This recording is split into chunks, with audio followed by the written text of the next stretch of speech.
নেই, তৃণমূল সরকার নেই।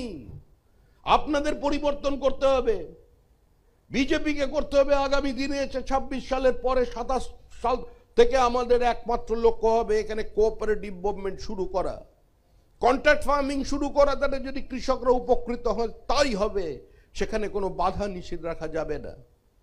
সিপিআইএম বর্গা অপারেশন করেছিল, জমিকে ছোট ছোট বানিয়ে ফেলেছিল। পশ্চিমবঙ্গের অধিকাংশ জমি আজকে চাষযোগ্য জমি, but lands are fragmented. 82% of the cultivated land owned by the small farmers.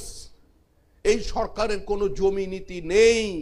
সরকার বলছে কৃষক, যদি কোনো শিল্পপতিকে আসতে হয়, এমনকি ভারত সরকারকেও আসতে হয়, তাদের জমি কিনতে হবে সরাসরি কৃষকের থেকে, যেটা বাস্তবে সম্ভব নয়। কোন শিল্পপতি আসবেন যে 2 কাঠা জমির মালিকের দরজায় কড়া নেড়ে বলবেন আমি এখানে 50,000 কোটি টাকা বিনিয়োগ করতে চাই, আপনার 2 কাঠা জমি আমার প্রয়োজন, আপনি আমাকে বিক্রি করুন? কোন শিল্পপতি আসবে? The government doesn't have any comprehensive land policy. সে রাজ্যে কোনোদিন বিনিয়োগ আসতে পারে না।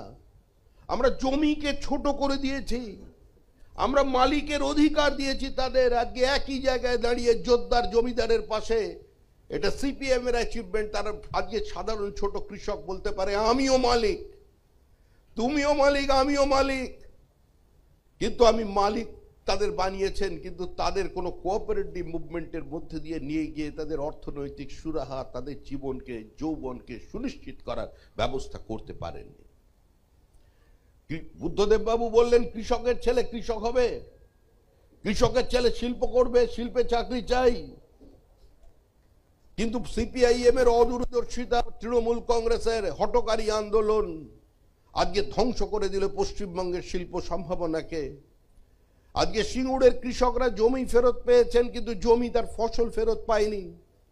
মুখ্যমন্ত্রী সর্ষের বীজ ছড়িয়ে এসেছিলেন, কিন্তু স্থানীয় মানুষ চোখে সর্ষে ফুল দেখতে পেয়েছে, কিন্তু সর্ষের ওখানে এক বিন্দু তৈরি কোনো চাষ আর সেখানে হয়নি।